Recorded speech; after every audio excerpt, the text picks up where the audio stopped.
Hello viewers, আসসালামু আলাইকুম। আমি মোহাম্মদ ফেরদৌস। আলহামদুলিল্লাহ, আমার পাখির কৃমির ডোজ কমপ্লিট করলাম। অনেক দিন হয়ে গেছে, আমার পাখির বয়স আজকে প্রায় 2 মাসের মতো হয়ে গেছে, কিন্তু আমার পাখি এখনও পর্যন্ত ডিম দিচ্ছে না। মানে এই 90 পিস পাখি দেখে আমি শুরু করছি।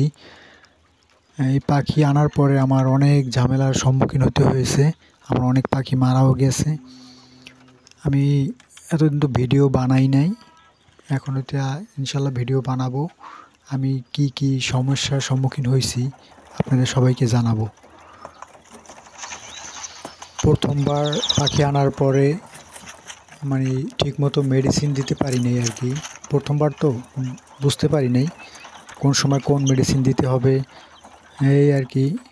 সেজন্য আর কি আমাকে অনেক পাখি হারাইতে হয়েছে। আমার 90 পিস পাখি থেকে এখন বর্তমানে 40 পিস পাখি আছে। 35 পিস পুরুষ পাখি বের হয়েছে, আর 15 পিসের মতো মারা গেছে। তারপর বের হয়ে গেছিলো খাঁচা থেকে 2টা, সব মিলিয়ে 15 পিসের মতো গেছে। আমি যতটুকু জানি কোয়েল পাখি 45 দিন থেকে ডিম দেওয়া শুরু করে, কিন্তু আমার পাখি এখন পর্যন্ত ডিম দিচ্ছে না।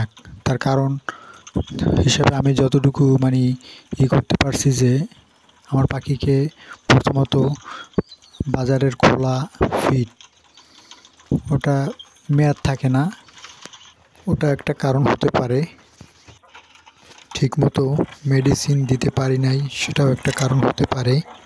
এখন ফিড পরিবর্তন করছি, মেডিসিনও ঠিকমতো খাওয়াইতে আসি, দেখা যাক এখন কি হয়।